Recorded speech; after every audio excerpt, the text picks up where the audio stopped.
Well, hello, ladies. Welcome to another masterclass. I am going to do my intro now while I'm waiting for some folks to join. Tonight, we are talking about all or nothing thinking.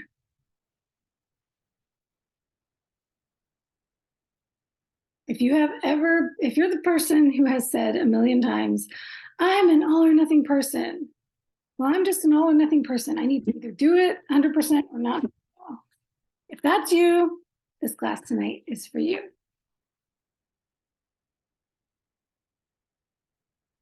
Bear with me as I put this in the group to stream live.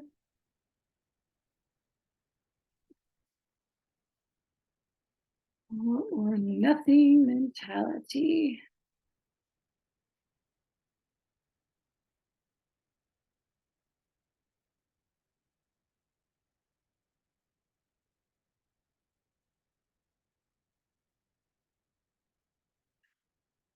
There we go.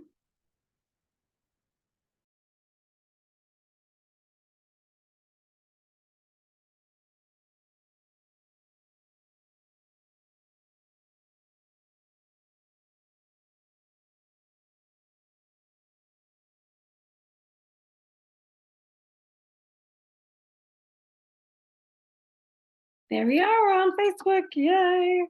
Okay.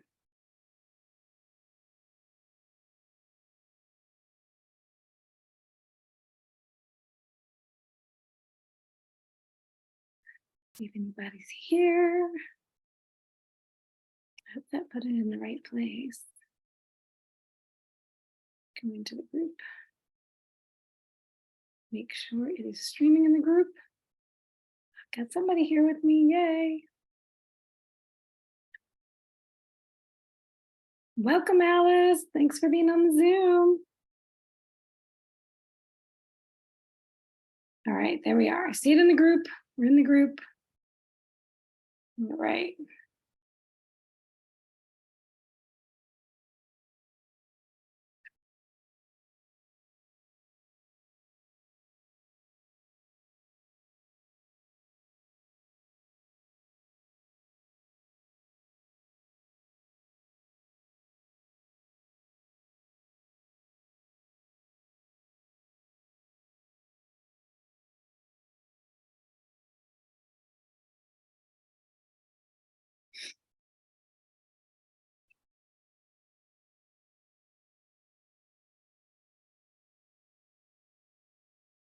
Okay, cool. I don't see anybody in the group yet on the live.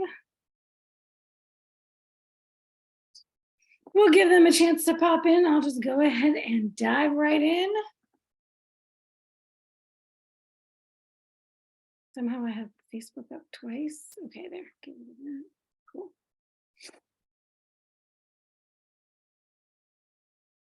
Is anybody on in Facebook land? Drop a comment if you're blah, blah, blah. Drop a comment if you're watching. All right, let's dive right in. Alice, you might be the only one live with me tonight.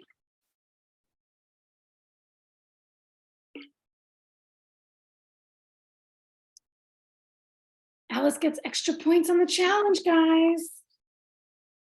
When they watch the replay, they'll be jealous. Heck yeah, show up, baby. Show up, show that you want it. Okay, let's talk about all or nothing mentality. I definitely got some folks in the group who resonated with it. I know that there are many out there. I know that was me for a very long time. I have a whole bunch of notes here I want to talk about, and I just thought of another one, so I'm going to write it down before I forget.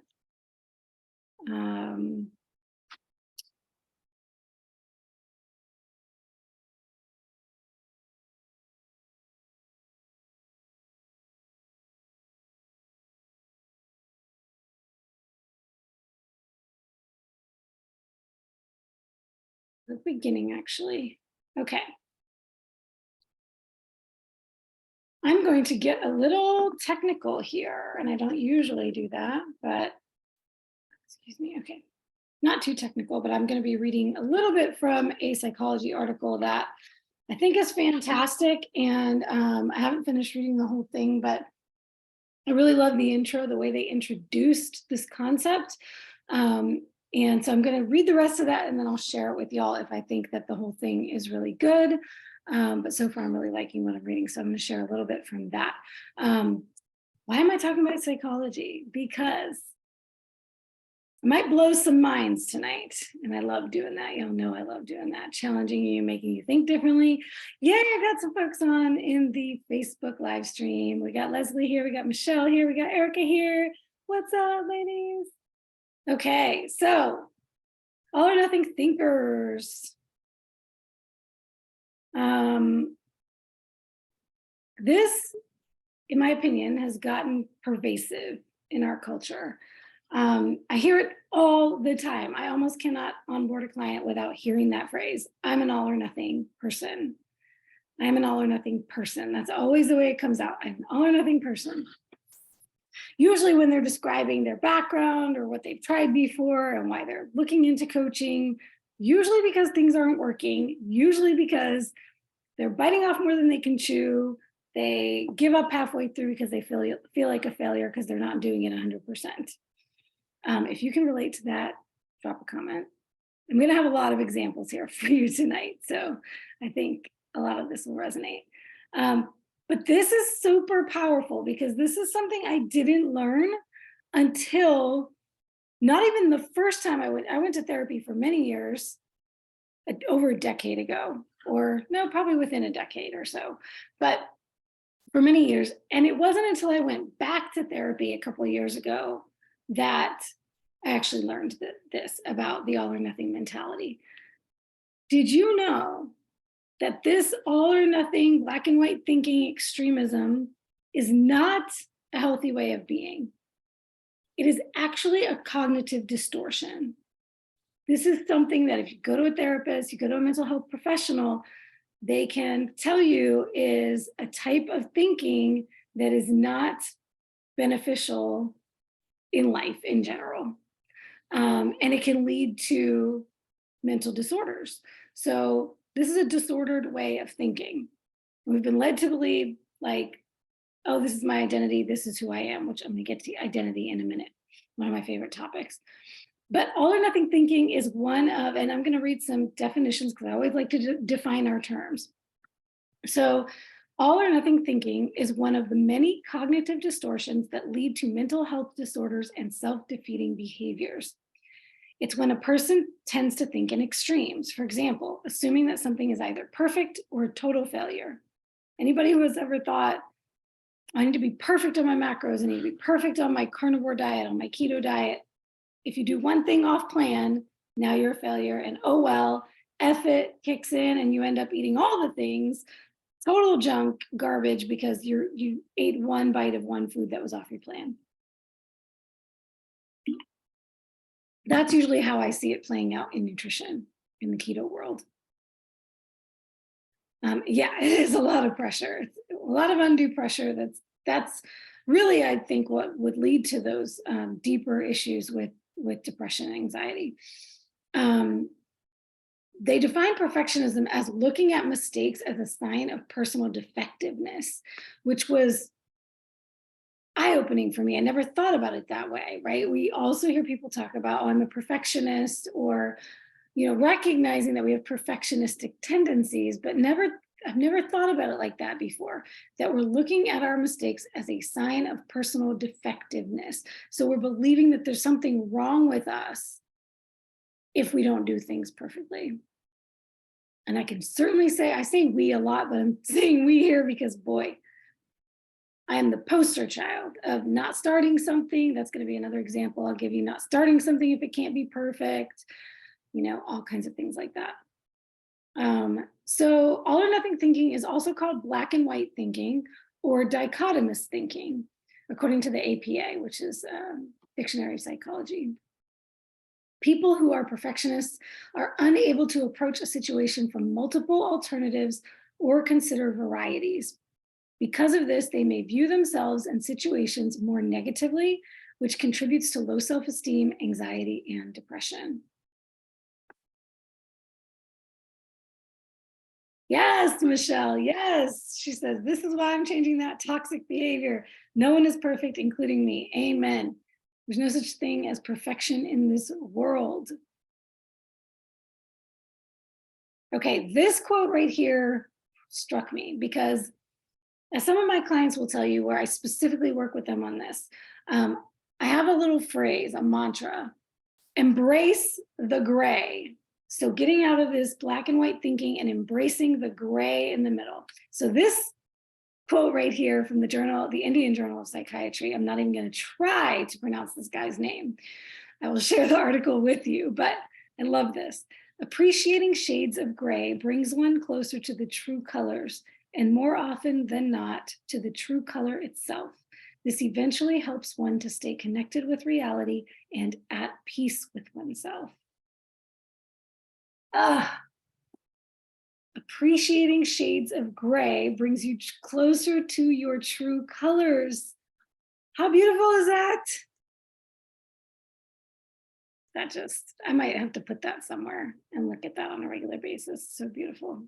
Okay, so my main message to you tonight, if you're one of the all or nothing black and white thinkers of our space in health and fitness, and I'm going to give you some health and fitness examples in a moment, is to stop identify with a disordered way of being. And the beginning of any change is the awareness that we need to change. So I think a lot of the time we have these things that are a part of our identity and have been for so long that we've never even challenged them or never questioned whether it's a good or a bad thing. And I have a question for those of you who really think that this way of thinking is working for you. Is it really working for you? If you're on and off constantly, it's not working for you. So you either need to change what you're trying to do. Let's say keto, for example. That's a lot of people. I see it in groups all the time. I tried keto. I fell off for years. I'm coming back.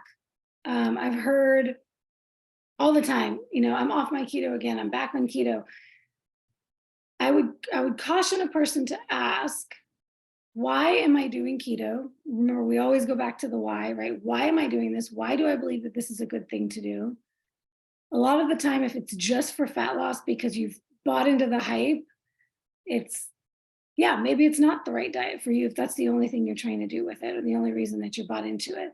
Those of us who've committed to this as a lifestyle is usually because we're bought into the health benefits and what it does for our overall health and lifestyle and longevity and all the things that we're trying to do to improve our health beyond our aesthetics. Not thinking about it as a fad, but thinking about it as truly the best way of living. That's why the times I've come off, I've returned to it and committed and doubled down again, because it comes back to the why. And I truly believe this is the healthiest way for humans to live. So first it's coming back to that why, and then it's, okay, you're either going to have to change what you're doing. So you have to ask yourself, like, is this right for me or not? And if I'm trying so hard and hitting my head against the wall with keto, then I either need to stop trying to do keto, or I need to change the way I'm thinking about doing keto. And you can apply this to anything. This can apply to fitness. It can apply to anything else. I either need to change the thing I'm trying to do, or I need to change the way I think about the thing that I'm trying to do. And you know the old saying, if you change the way you look at things, the things you look at change.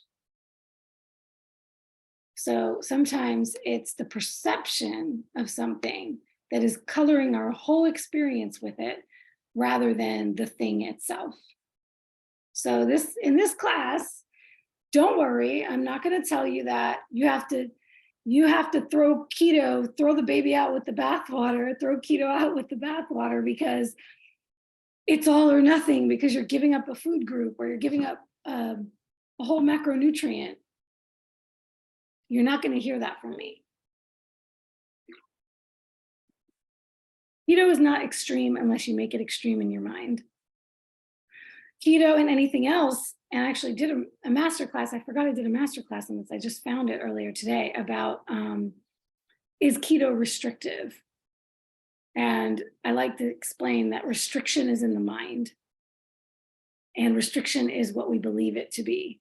So if we're thinking about restriction in terms of deprivation because we're pining after all these things that we used to eat that detracted from our health, and we're looking at our diet as the devil, as the evil thing that took all those things away from us, then we're going to struggle and we're going to be angry and we're going to be frustrated and we're going to be hitting walls. And then we're going to blame it on the diet and say the diet is restrictive. Well, it's your mindset. And that plays very much into this concept of black and white, all or nothing. For instance, let's get into some of these examples that I have here. And then I'm going to give you 3 simple steps. Simple, not always easy, but 3 simple steps to start to move away from the black and white thinking, the all or nothing thinking, to more of it, embracing the gray. Okay, so examples in health and fitness. Needing a label for what you're doing rather than just making a commitment without the label. So if you need to be keto, or you need to be carnivore, or you need to be lion diet or paleo, or you need something that has a label with a title with yes and no foods, with guidelines and restrictions and rules that somebody else has set, because that's all that is, y'all. You realize that these titles were just created by someone someday to describe the way that they were eating or the way that they saw other people eating. That's all that happened here. Or somebody coined, like the Atkins diet. Dr. Atkins coined that, right? Because it was the diet he created. That's all that these labels are. They don't mean anything. Right? None of us lived in Paleolithic times. There is no definitive answer on exactly what a Paleolithic diet was. So the paleo diet was just a title that they gave to this type of eating in today's world. So when you're looking at committing to something, the better question is, well, why am I trying to do this?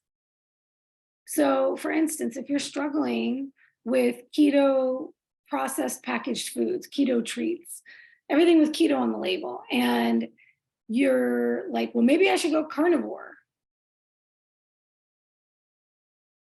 Well, let's look at the fact that there's a whole world in between there. Could you go carnivore? Could it be amazing? Sure, absolutely, yes. I love the carnivore lifestyle. But if you're struggling with eating processed packaged goods, baked goods that say keto on them, why don't you just decide, hey, I'm not going to eat these processed packaged foods anymore. I'm going to eat real whole food. Doesn't have to have a label.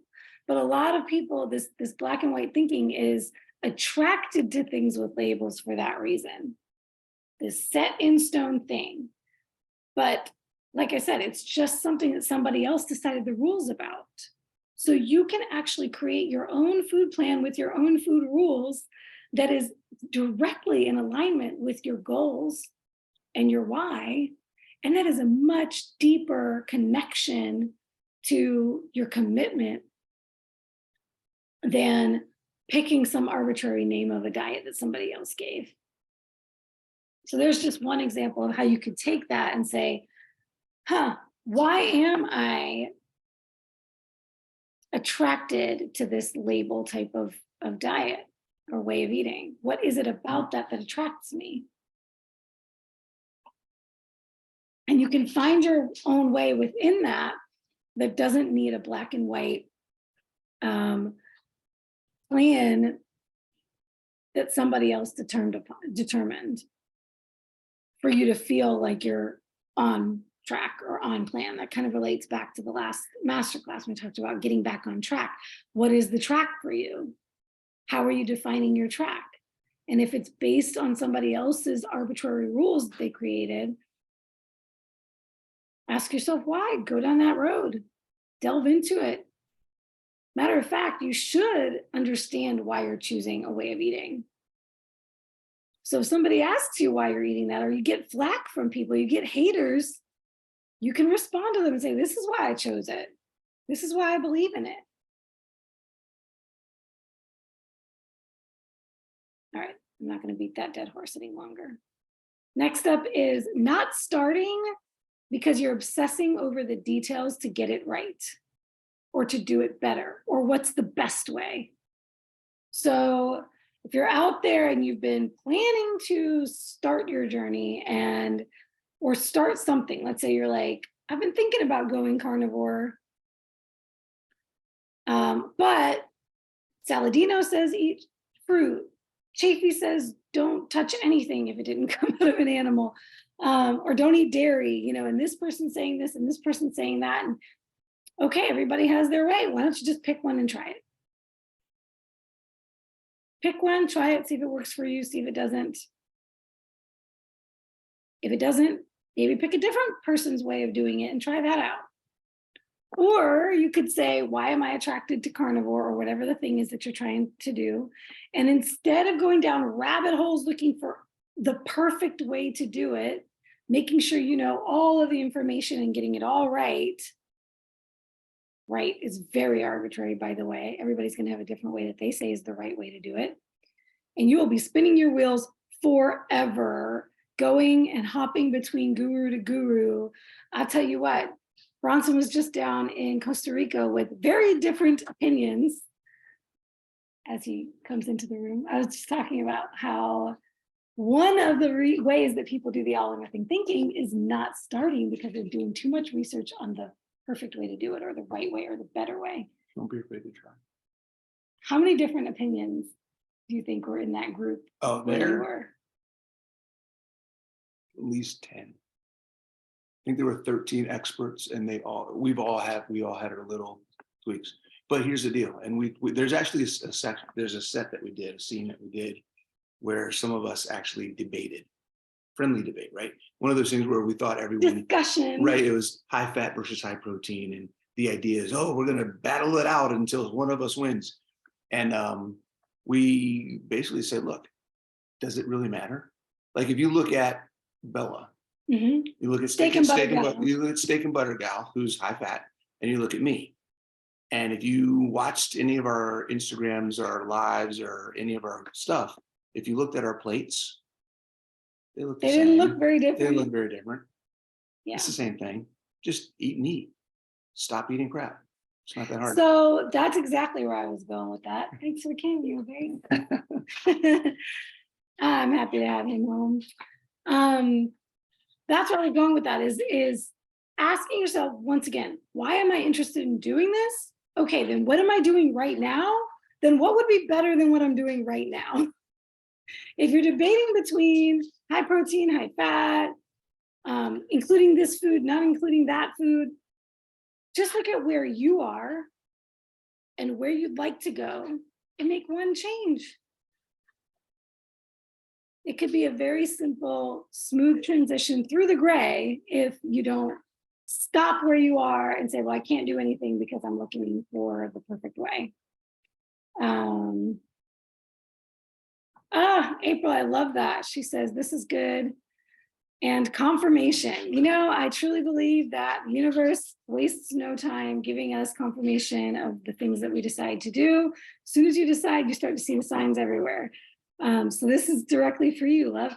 She said, I said to myself, instead of sticking to one particular way of eating, I'm going to make my own way with the healthy foods I like. Yes. So I dibble and dab with a little Whole30, keto, and so on. I think it's working for you.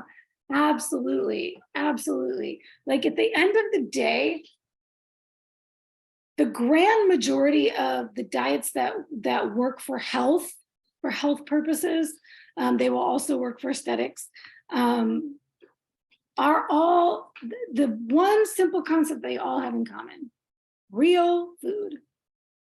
Real food. Eat ingredients, not things with ingredients. That is a huge step for most people just coming out of the standard American diet. So yeah, and Celeste, this drives me crazy in the keto community. Me too, girl, me too. Exactly, just try different things and figure out what works for you. Exactly, and stick with it long enough to see if it works for you. That's the other thing. A lot of people like to jump from one thing to another, but I digress. Let's focus on the all or nothing thinking, right? So the next example would be thinking more is better. So taking things to the extreme. My favorite perfect example for this is fasting. Oh my goodness. Can fasting be good for health benefits? Sure, absolutely. But I see most people taking it to an extreme, especially women, taking it way to an extreme and taxing their system, overstressing their system. Fasting is a stressor, a hormetic stressor, a good stressor, but it's a stressor. And the more is not better. Same thing with physical activity. Michelle knows how I feel about fasting. More is not better.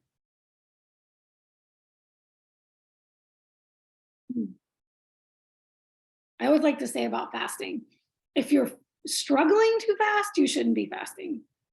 If it's difficult for you to fast, if you're watching the clock and you're starving, it's not for you. Your body will tell you if it wants to fast, it's just not going to be hungry. But the more is better thing, which is the same thing I see with cardio, with physical activity, with training, right? Oh, I should do more because then I can lose more fat or whatever it might be. Oh yeah, Grace, fasting caused me to have disordered eating. Boom. Fasting is just a new name for starving yourself. That's literally what it is. You're starving yourself. That's why they talk about cell autophagy and renewal, like because you're starving it. And yeah, I see it on the other end, especially with exercise. People overdoing exercise, thinking it's going to get them better, faster results. Cutting way down on their calories, cutting calories way too low. So similar to fasting, but just going on way too low of a deficit.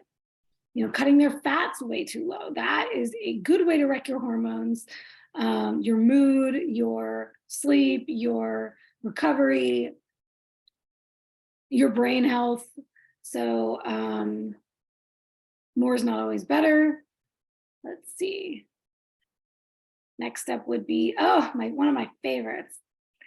Not working out because you can't get to the gym, so you can't get the equipment that you want, even though you might have some things at home you could do, or we always have our bodies, we can do body weight anywhere, but maybe you can't get to the gym and you had this plan, you wanted to go to the gym, do your whole session and have your equipment, and it was going to take you an hour, and now, your day got busy and you just don't have time. But okay, you don't have time to drive to the gym, get an hour session in and drive home, but that doesn't necessarily mean you can't move your body, can't do something active. This is why in the Grace and Grind Challenge, I'm challenging everybody to move their body every single day. That all or nothing thinking is going to tell you, if I can't do it perfect, if I can't do it 100%, if I can't do the whole thing exactly the way I planned it, then what's the point? It's not worth it. Alice, I want to back up to Alice's comment. She said, that was what hit me the most these days. My body can fast 24 hours, no problem. Now I eat breakfast and I'm hungry all day. Yep, because your body wanted the food.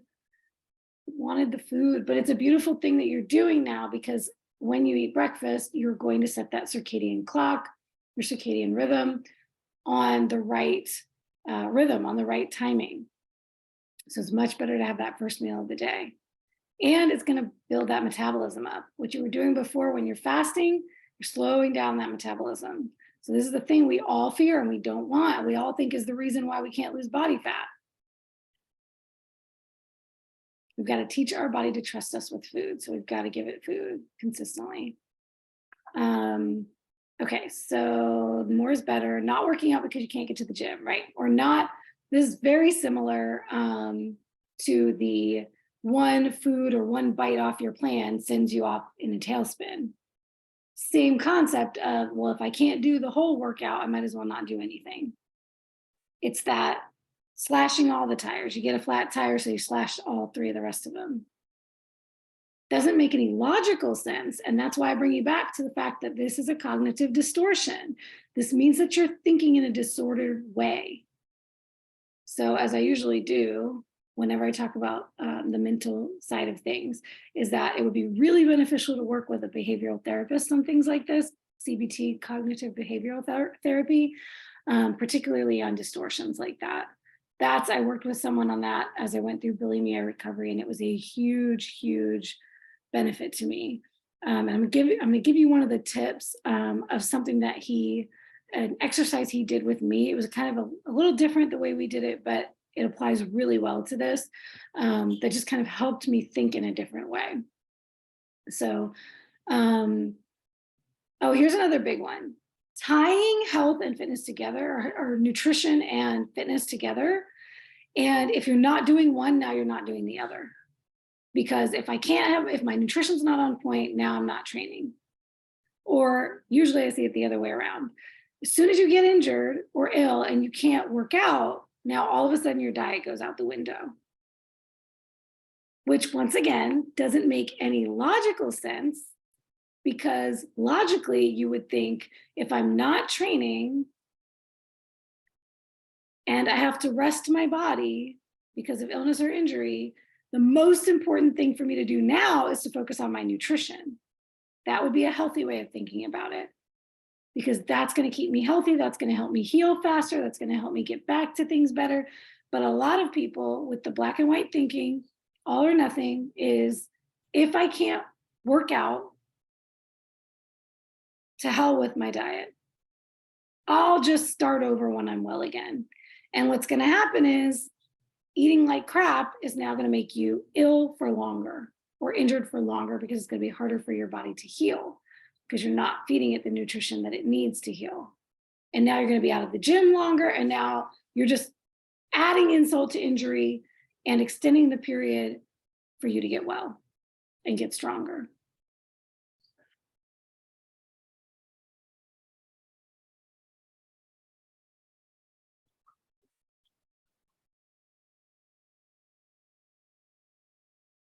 Celeste says, I used to have the opposite mentality with binge eating. If I eat the chips, I might as well eat the ice cream too.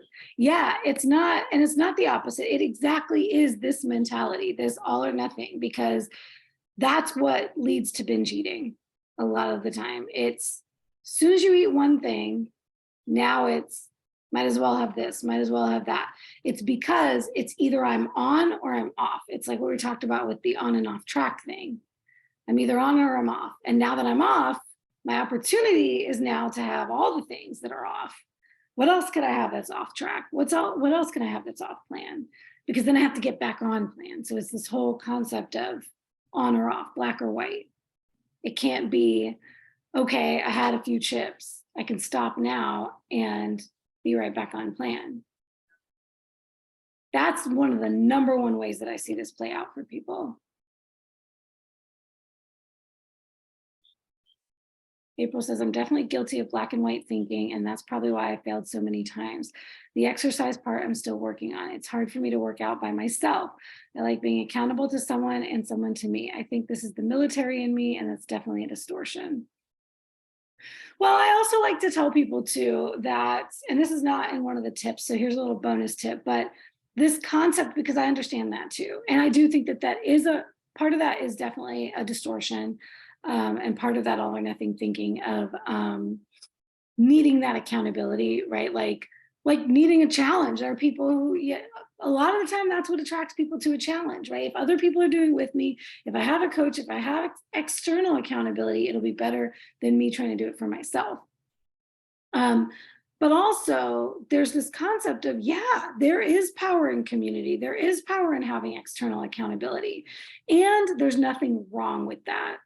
There's nothing wrong with that. There's a big part of us that now we have all this criticism for ourselves because I should be able to do this on my own. It's perfectly okay and natural and normal to ask for help, to need help, to rely on the community aspect. Those are powerful motivators and things that keep people moving in the right direction. So a huge piece is, like, if you're struggling with this stuff, not to struggle alone. Allow yourself to ask for help for this. So there's where the distortion comes in, is the, I shouldn't ask for help. I should be able to do this on my own. That's where the perfectionism is coming in. Because it's feeling like there's something wrong with you that you need help. We all need help. We are not meant to live alone. We're living on this spinning ball all together. Yes, Michelle, I love to hear that. Learned this the hard way with the lion diet. I was super struggling, so I went back to carnivore and will wean this week. Beautiful. I'm so happy to hear that. Exactly that. Is like, what could be one step closer? I had some herbal tea with some mint chocolate element yesterday, and I only ate meat all day.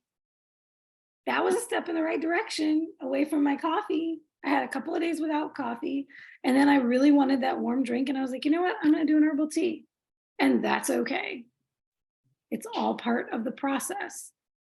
And I'll tell you another thing with on the nutrition side of things from my experience.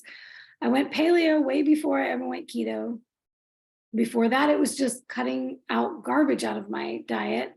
And then I landed on paleo by mistake because a friend of mine noticed what I was eating and asked me if I was paleo. I didn't hear about this paleo craze and then decided I needed to adhere to that. I wasn't even doing paleo right according to apparently what they said, because for a long time I was eating peanuts and didn't even know that they were legumes and didn't even know that they were not paleo according to the lists or the yes or no's or whatever whoever was saying.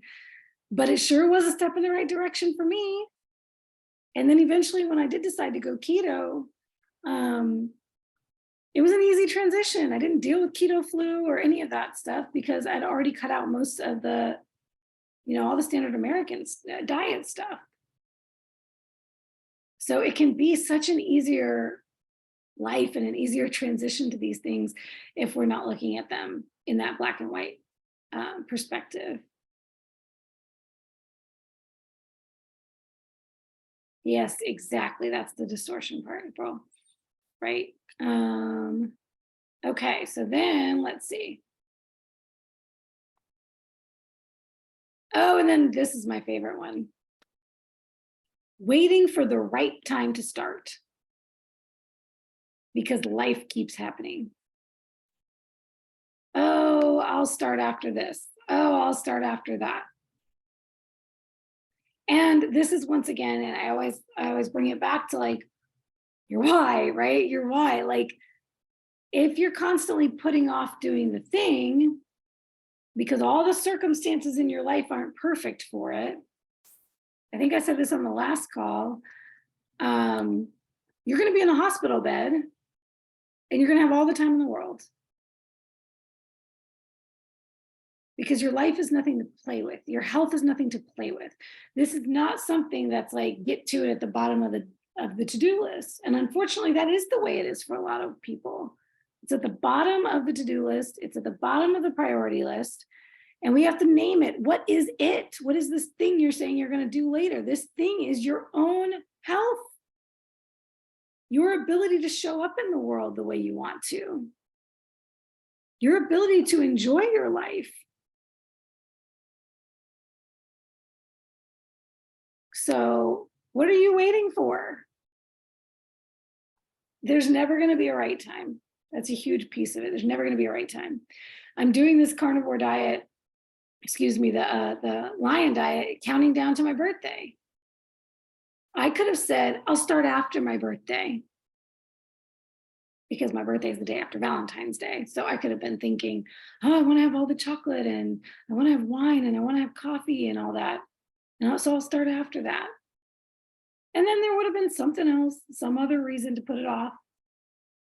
No, I want to go into my 40s in the best shape of my freaking life. So let's do it now. And that might mean I'm not eating any of those things for my birthday. But I guarantee you I'm going to feel damn good. And I'd rather feel like $1 million on my birthday than eat all these things that are praised in society.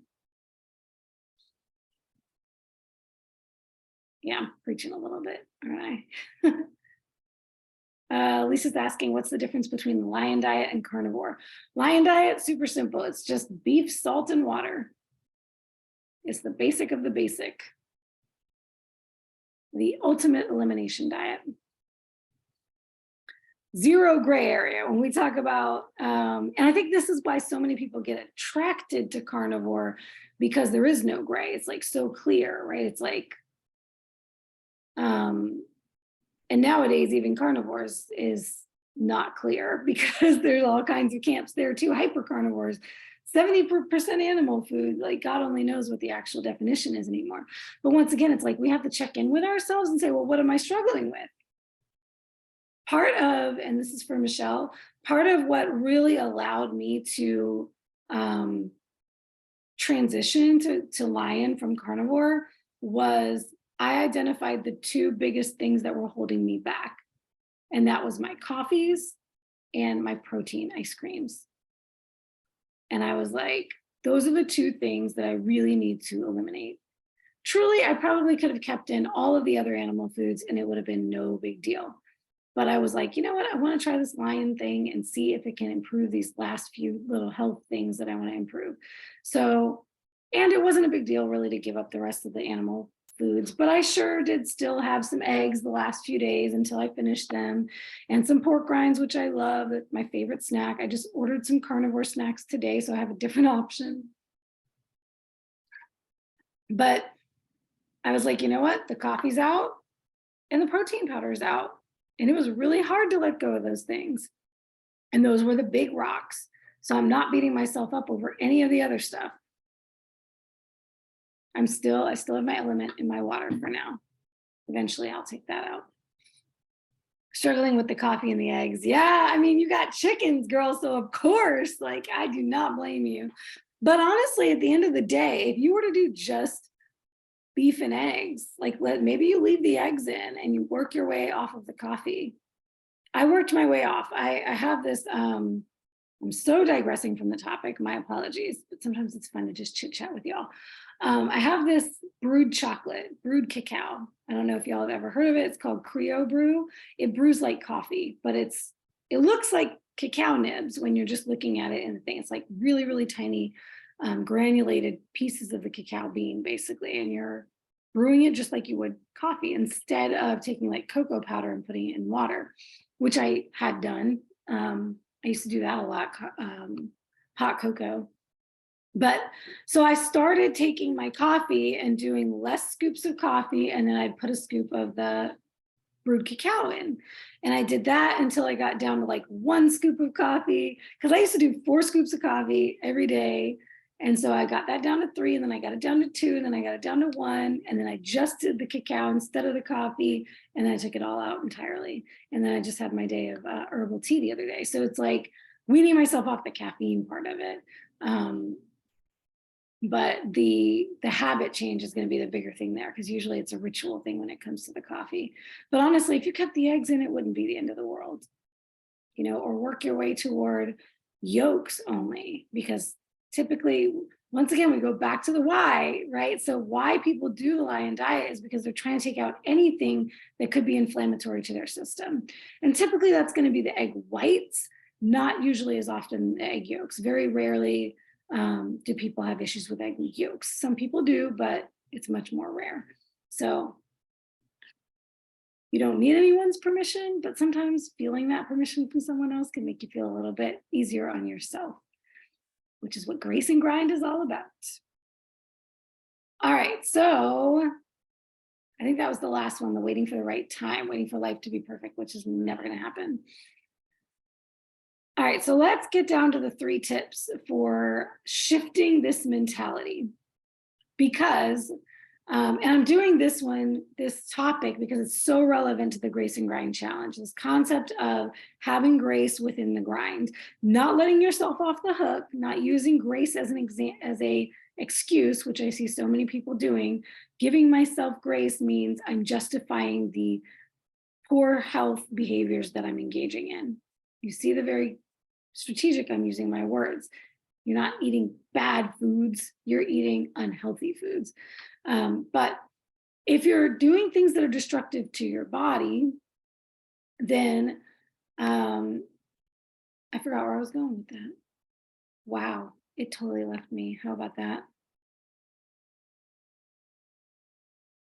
Oh, I'll digress a little, since April said that the yolk yolks being better than the whites is new to you. Yeah, so in terms of like food sensitivities, typically food sensitivities are driven by the proteins of the food, whatever the food might be. It's the amino acids, the proteins that are getting into the bloodstream that are causing the inflammation or the sensitivity. So and that's the reason why most people are doing carnivore or lion diet. It's because they're trying to figure out what's keeping their medical or health issues going and creating this inflammation in their body. So the sensitive part of the food is going to be the proteins, is what's going to get into your system and cause an immune reaction. So typically that's going to happen from the egg whites, or what they call the albumin. The yolks have some proteins as well. So some people do still react to yolks, but when it's a food sensitivity issue, usually you could get away with using the yolks. So you could always, because Michelle has so many eggs because she's got chickens, you could always separate the yolks and the whites and save the whites. And then perfect way of reintroducing later, try reintroducing whites and see if you're sensitive to them. Lots of things, because then you can make a PSMF bread or something with it later. And they freeze, they freeze well. I've done that before, frozen and defrosted whites. Just here with the pro tips in the midst of the rest of the conversation. All right, so I was talking about the things you can do to start to shift your perspective. All right, so number one, become a mental detective. And this is number one, but this is like the underpinning of everything that you're trying to change. My favorite mantra, question every thought you think. So this is basically making a commitment to awareness. And this is going to take, I think one of the things that's really powerful here, if you have not yet identified your mental chatter, that inner chatter in your mind, the things that are, it's always a thought that's defeating you. If you're going off plan, if you're doing things that you don't want to do, or you said you didn't want to do, or you're not stopping a habit, you said you were going to stop and you're struggling with that, there is some mental chatter going on that's throwing you off. So you've got to identify it. And the best way to do that is to shut down as much of the environmental noise as possible so you can tune inward. You can have a meditation practice that is specified and set aside, time that's set aside, or you can say, during my day, one of the most powerful things I ever did was embark on a challenge to myself to no longer multitask. Because multitasking is constantly dividing our attention, and there's no way we're ever going to be able to hear our thoughts, let alone even be able to focus on one of the two or more tasks we're trying to do. So eliminating as much of the noise, eliminating background noise from radio, TV, music. I'm a chronic YouTube watcher, so it's like always something going on my phone. So that's something when I notice that I'm feeling a little off or I'm struggling with something, I usually realize, okay, I've had overstimulation. I need to shut down all the noise so I can actually pay attention to what's happening up here. So begin to recognize that inner chatter and commit to it. So one of the things you can commit to is saying, okay, today I'm going to try to identify all of the inner thoughts in my head that I possibly can. Like, do it like a detective. Embark on this journey. Be Dora the Explorer in your brain, and just plan to observe and try to catch the thoughts whenever they might come throughout the day. Notice what's going on up there and write them down. Try to write down as many of them as you can identify. It's pretty difficult at first if you're not used to doing it, but catch those thoughts. I like to say, don't ever let any thought go unchecked, because that's going to be either your success or your failure. And I don't like to use the term failure because, as I said, I think on the kickoff meeting for the challenge, failure isn't until you're done. So you can fail along the way, you can have failings, but failure is not until you're done. So, but your success or your lack of success or lack of progress is going to be all based on what you're telling yourself, the things you're saying to yourself up here, that mental chatter or that self-talk. So begin to recognize what it's saying and then engage with it. Get curious. This is what a coach does. Get curious, ask questions. 9 times out of 10, a coach is going to ask you a question before they answer your question. Want to know more information. So if that thought in your brain is like, well, you screwed up, might as well go eat everything in the kitchen. Wait a minute, pause. That was a thought. Okay, why should I eat everything in the kitchen because I just ate this other thing? Talk to me, brain. Tell me why that's logical. Find the lies, because a lot of the time it is lies. It is your old self trying to pull you back into old habits. So become a mental detective. And I've mentioned this book before on other master classes, but it's the book that really taught me how to do this. It's called The Surrender Experiment by Michael Singer. Yeah. And it's all about, this guy was like I don't remember, high-powered something, and then became a monk. Or he might have been like right out of college or something. Anyway, became a monk, and then he wrote all about this. And it's really powerful. It's basically about how to become the observer of your thoughts. Okay, number 2, don't set the bar so high. When you go to set a new goal or embark on a journey or a challenge, set ambitious goals that lead you to where you want to go. Look at that long-term vision. You can take a look at the New Year's intention setting masterclass to set that long-term vision and set your shorter-term goals to match that, so you know they're all aligned. And then ask yourself realistically, does this make sense? Ambitious goals with realistic expectations. Maybe you need to change the timeline on that goal to make it realistic, or maybe you need to change the actual goal itself. But especially the way I see this most of the time, you've probably heard this a million times, because at New Year's, everybody talks about how and why New Year's resolutions don't last. Usually it's because one of two things: a person doesn't have a plan, or they're biting off more than they can chew. It's like, oh, I'm going to do this and I'm going to do that. I'm going to be my best self because I'm going to get up at this time and I'm going to do my workout and I'm going to only eat this and I'm going to not eat that, and I'm going to be kinder and I'm going to meditate and I'm going to read a book and I'm going to read a book every month and I'm going to and they just have this laundry list of things that they're going to do. And the minute the first thing doesn't happen, there's that black and white thinking. Just throw everything else out. So as you're setting goals in the first place, consider what's realistic, consider your capacity, how much you can handle, what do you need to focus on. And another great book, The One Thing by Gary Keller, I believe, focusing on one thing to change at a time, or one goal to be the primary goal at the time, and not trying to have like a list of 10 things you're trying to accomplish. Okay. And then number 3, and this is the one I told you I would share from what my therapist did with me. Now, he did this in a little bit of a different way. I'll explain that. But it's using a grading scale to assess your progress rather than using absolutes. I'm on plan versus I'm off plan. I lost weight or I gained weight. It's what the scale is doing today. I got my workout in, I didn't get my workout in, things like that. Versus a spectrum. What did I do well? What can I improve upon? That gray area, embracing the gray. So, okay, what did I do well? I got to the gym and I did a shoulder workout. What can I improve upon? Well, I didn't have enough time to do the whole workout, so I had to skip the last 2 exercises, or I cut back on the number of sets. So next time I'm going to be better with my time management. I'm going to plan around my day a little bit better so that I can have enough time to get the whole thing done.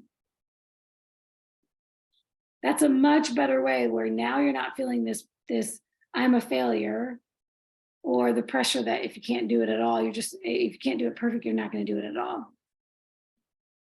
So assessing on a scale, you can even do that with yourself daily. You can have a nighttime routine where you say, I'm going to have a scale of 1 to 10, and I'm going to have each thing that I want to focus on. I mean, we're talking health and fitness, right? So usually you're going to be talking about your health and fitness goals, but you can do this with other things too. If you have financial goals, or you have business goals, or you have career goals, or you have relationship goals or intentions you set for this year. You could have each category, and then at the end of the day, you can rate yourself 1 to 10. And now it's not I either did it or I didn't do it. I'm amazing or I suck. It's, well, okay, today I would give myself a 7 out of 10. Okay, why? Because I did this, but I could have done this better. It's just helping you get into that range. My therapist, when we did this, he would use it for like rating my emotions. We would go down this whole list of like, okay, how did you do with this, and it would be within the time frame of seeing him. So it was like every 2 weeks or every month. And I would have to think about that whole time frame, and then I have to give him a rating.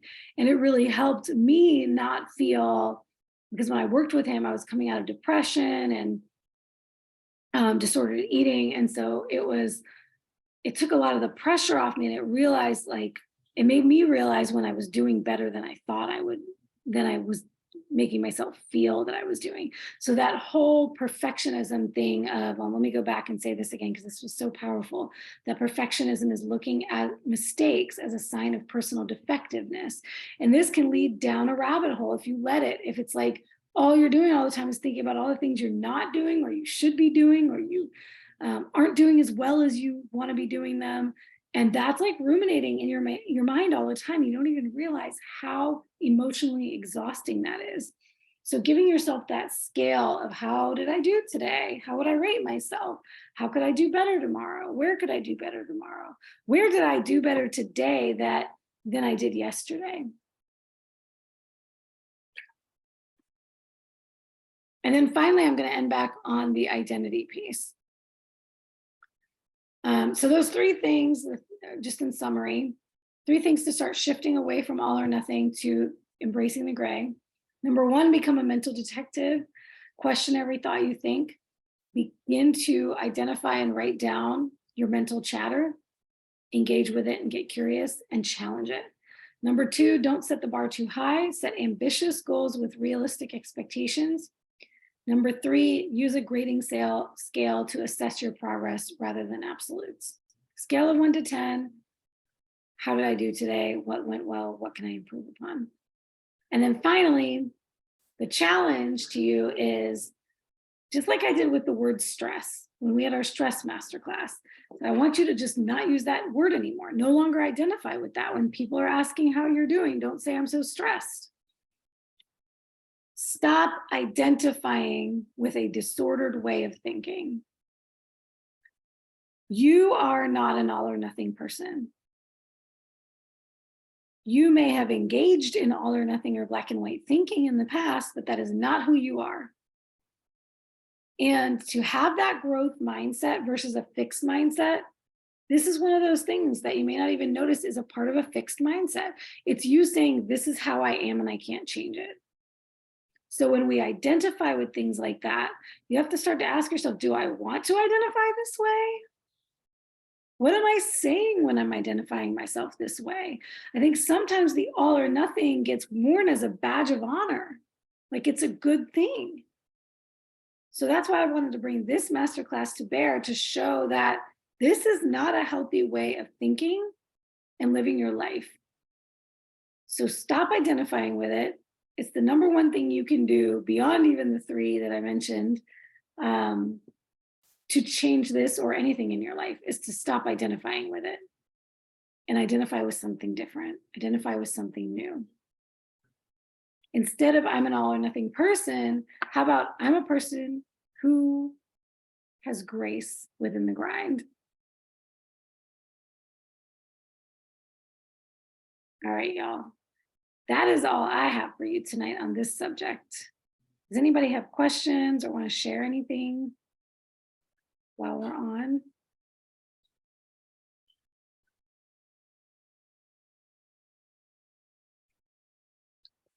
Did this give you something to think about? And hopefully some tactics to use in your life to stop being an all or nothing person?